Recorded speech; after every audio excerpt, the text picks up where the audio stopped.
So I was talking to some directors the other day, and we're preparing for next fall. We're talking about, hey, what happened this past year? What could we do better? What are the things that we want to incorporate for next year, the things that went well? And there was a common theme that kept coming up. And one of the directors said, I have great leadership in the fall, but once mid-November hits, after marching band season's done, my leadership really is nowhere to be found. And so it got me thinking, what is that thing, that one thing that you can do to maintain that leadership all throughout the springtime and the winter time? And it's really simple, in my opinion. And it seemed, when I threw this out there, it seemed to almost be surprising, like, oh my gosh, I've never thought of that before. But if we think about this from a playing position, let's say I want to have a great marching band in the fall, but I just choose to not play my instrument from November all the way through band camp. I would be starting back from square one every single time. And it's the same thing with leadership. Why is leadership not existent from November all the way through? You spend so much time developing leadership, auditioning them, interviewing them, making them put together essays, sending them to summer camps to equip them for a great season, and they're pretty good throughout the season, but then it feels like you're starting from square one rather than having this machine, this leadership machine that's just always going and getting better and better and better and contributing to a positive culture in the band program. Well, what is that simple thing that we can do? It's having leadership meetings immediately after the fall season is done, and then having another one in December, having a few more in January, in February, and March. It's quite simple, but we don't really think of leadership as a year-round thing.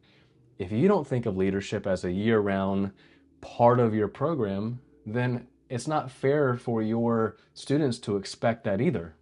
So what is that one thing that you can do right now? That one thing that you can do to develop your leadership right now is to schedule a leadership meeting with your leadership team.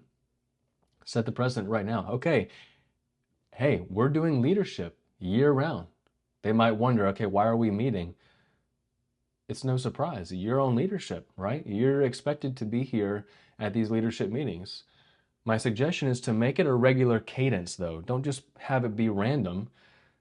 Make one for a Monday afternoon, Thursday afternoon, whenever you want to. But the idea is that you have a leadership meeting. Now, in this video, I'm not going to talk about all the different tactics or the philosophy behind leadership. Maybe that's for another video. But right now, I'm trying to give you that one thing that you can do to really take your leadership to the next level for consistency. Putting consistency in your leadership, not just restarting every single year. I love going to the gym. But if I were to only go to the gym for 4 months out of the year, when I get back into the gym, getting that momentum back up, getting through that soreness, trying to get my strength back or my cardiovascular health back to where it was is going to be a struggle. And I'm going to be in a lot of pain. Not that I couldn't do it, but it would be way easier if I just was consistent week over week. You don't have to do it a ton, but there should be at least a level of maintenance that you're applying to this leadership team. So my suggestion right now, after you finish watching this video, as you're coming into the winter break time, schedule a meeting.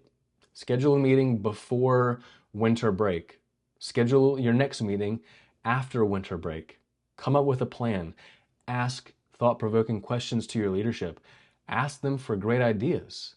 As you get older, the gap between your leadership team and you continue to grow. They're 15 to 18 years old, and you're getting older and older and older. Doesn't mean that you don't understand them, but you understand them less and less and less.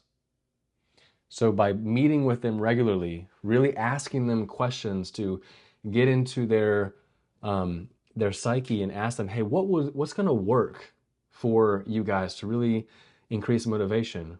How could I help you? How do you need me to lead you guys? they're going to throw out a lot of great ideas. I love having these leadership meetings. If you are interested in having me help you with some leadership, please reach out. Otherwise, start with this one little thing. Plan your next leadership meeting. It can be simple. 30 minutes, 1 hour, 2 hours. Then start to make a cadence out of it in the winter months into the springtime. Okay? So, hope this helps. Talk to you soon.